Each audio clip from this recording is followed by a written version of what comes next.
Karena surau yang kedua itu yang dijadikan gudang senjata dulu.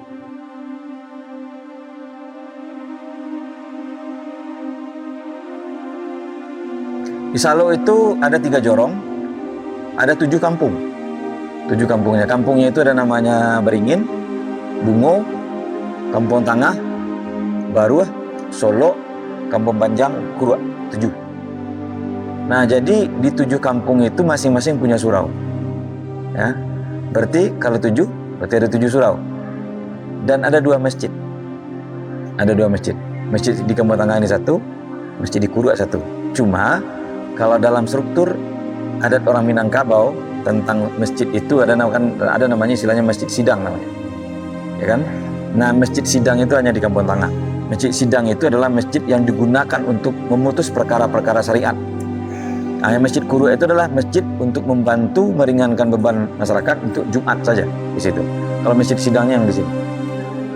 Nah, saya cerita sedikit lah ya tentang apa itu surau itu. Ketika gudang senjata itu sudah di sini dan orang sudah mulai melakukan gerakan perlawanan terhadap Belanda, Wali Nagari Salo atau Lareh Salo yang waktu itu dijabat oleh Datuk Tan Pangulu itu tertangkap oleh Belanda. Jadi orang Salo itu melakukan gerakan demonstrasi dulu.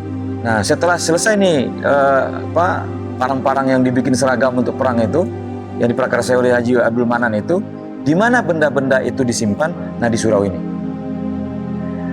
Ya, dan surau ini adalah surau yang keempat. Yang sebelumnya di sini juga. Yang sebelumnya itu dibangun tahun 80, ya.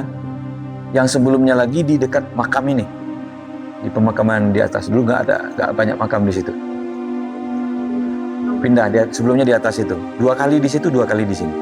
Gudang senjata yang tadi saya maksud itu ketika makam surau ini masih berposisi di atas. Jadi dibikinkan ada lorong di bawah tanah. Nah, disitulah disimpan senjata untuk perang itu. Nah, dalam satu riwayat saya baca di situ ada namanya Laskar 100 ya. Laskar 100 itu kalau kita asumsikan hari ini namanya pasukan elit Tengkunan Rence. Ada 100 orang pasukan elit, rata-rata orang sini. Jadi Salo ini adalah gelanggang perang dari dulu. Sampai PRRI pun di era 5859 itu juga basisnya juga di sini. Dan surau itu juga digunakan untuk pertahanan dan tempat logistik perang, termasuk beras, senjata juga disimpan di sini. Nah, jadi kalau Al-Hidayah ini adalah nama surau yang diidentikan dengan nama-nama Islam, tapi orang sini lebih mengenal tempat ini namanya Surau Gudang. Nah, besok kami akan membuat di atas itu rencana, tapi belum ya. Akan kami bikin di sini Musala Al-Hidayah, di bawahnya Surau Gudang, supaya kenangan sejarahnya tidak hilang. Jadi gini, ketika akan dibangun itu, waktu itu Idul Fitri ya, saya nggak lupa tahun berapa ya. Jadi habis waktu Idul Fitri itu perantau Salo ini banyak pulang. Jadi orang sini rata-rata merantau. Merantaunya jauh-jauh. Ketika mereka pulang, banyak yang sholat Idul Fitri di sini. Surau ini penuh. Akhirnya kita bikin surau baru. Nah, kalau mau bikin yang baru gitu saya. Kebetulan masih keluarga bapak saya yang bilang itu ada beberapa perantau di Jakarta, keluarga dari bapak saya. Saya bilang, Pak Ete, kalau mau dibikin, gampang bikinnya, yang penting uangnya. Iya, kalau kamu mau uruslah.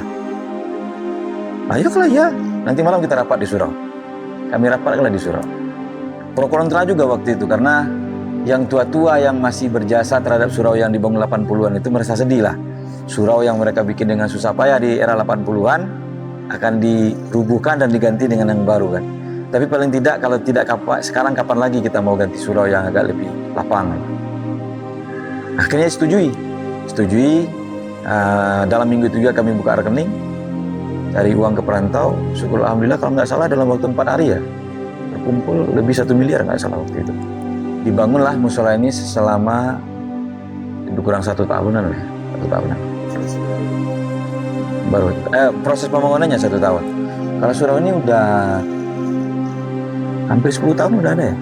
Kalau nggak salah ini terkategori surau musola yang termewah di Asia Tenggara versi Trans 7 ya. Kan versinya Trans 7, saya nggak tahu juga apa iya dan enggak. Saya lihatnya di Trans 7 waktu itu. Musola Al Hidayah Salo itu adalah musola termewah di Asia Tenggara versi Trans 7.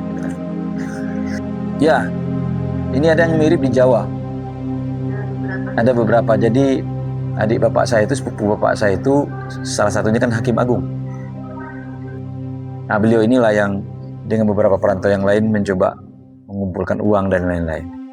Nah, beliau minta bangun, karena yang Hakim Agung ini istrinya Jawa, itu kalau bisa katanya, yang laki-lakinya bermodel Minangkabau, tempat perempuannya itu modelnya jomblo Jawa.